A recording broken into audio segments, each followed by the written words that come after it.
En los años 70, en Estados Unidos se puso de moda entre parte del movimiento feminista los talleres y grupos de autoconocimiento de mujeres. Y eran grupos de mujeres que daban, conseguían un montón de espéculos de plástico, se bajaban las bragas, en cuclillas se ponían el espéculo, ponían un espejito en el suelo, alumbraban con la linterna y veían el cuello del útero por dentro, la vagina, empezaban a explorar métodos de anticoncepción natural y luego se observaban unas a otras las vulvas para ver que había diferencias importantes. Unas tenían los labios interiores más sobresalientes, que eso que a primera vista parecía que era igual, pasaba como con las huellas dactilares, que a nada que te fijes cada una tiene la suya. Una de las cosas que surgió en las conversaciones que tenía sobre su vida sexual era cuál era la anatomía del clítoris. Y echaron mano de la bibliografía de la época, que sobre todo era la enciclopedia de Master y Johnson. Y cuando llegabas a las láminas en las que tendría que aparecer el clítoris, aparecía el glande y rayas. Es decir, que es como en un mapa un territorio que no se ha explorado. No se sabía qué había ahí detrás. Bueno, pues estas mujeres empezaron a tocarse, a describir sensaciones cuando tocaban en el introito, cuando tocaban en un labio, cuando tocaban en el otro, cuando se estimulaban, veían que eso cambiaba de volumen, que cambiaba de tamaño, que cambiaba incluso de color, que producía diversos grados de placer, y todo eso lo iban ellas comentando, comunicándolo, y de alguna forma iban trazando un esquema de cuál era la anatomía del clítoris. Hubo dos grupos especialmente famosos.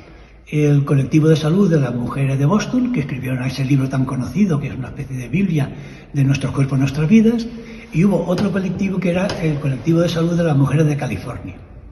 Este colectivo sacó unos materiales donde dibujaba con muchísima precisión la anatomía del clítoris, a través fundamentalmente de las sensaciones que habían ido percibiendo y que habían ido comentando.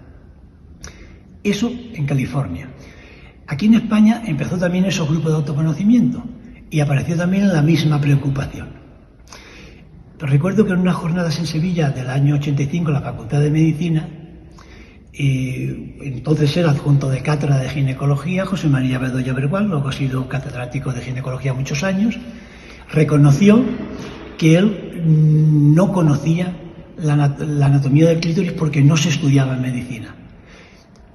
¿Qué quiero decir? Como el clítoris no tiene patología asociada, los médicos no lo estudian, porque la medicina solo estudia aquello que se supone que puede curar. Entonces no tenían ni idea.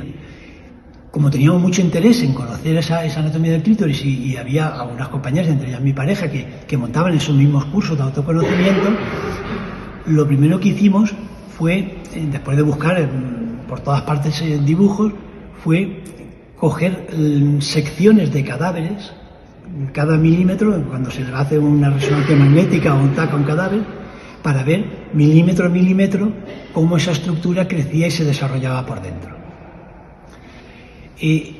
Estábamos en esas, averiguando más o menos cómo era, cuando contactamos con las mujeres de California y nos mandaron unos folletos que tenían, unos documentos que tenían en castellano, en los que ellas ya habían dibujado la anatomía del clítoris.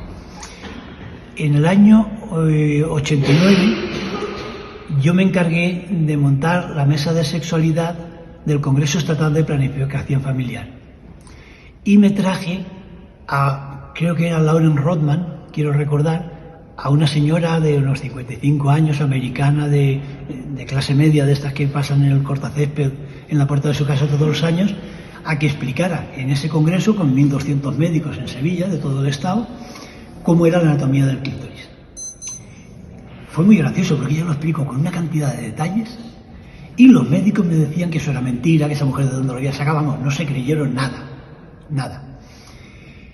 Es curioso porque, 2 o 3 meses más tarde, de golpe hay un libro que es una especie de Biblia de la anatomía para médicos, lo que pasa que es un libro carísimo que casi nadie se compraba, que es el Netter.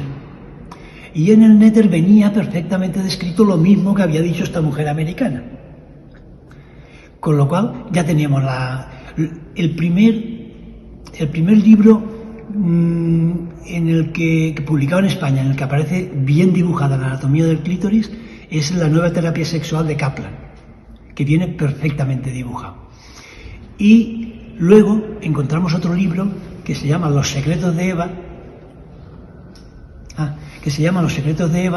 en la que explica el conocimiento que hay sobre el clítoris. Yo quiero recordar, porque hablo de memoria, hace muchísimos años que no lo veo, yo creo que desde los egipcios. Es decir, que el clítoris era conocido. ¿Desde los griegos? Y ha ido apareciendo y desapareciendo dependiendo del grado de misoginia que había en la sociedad de cada momento. Luego, es algo que conocido era, pero que lo hemos ido enterrando y desenterrando.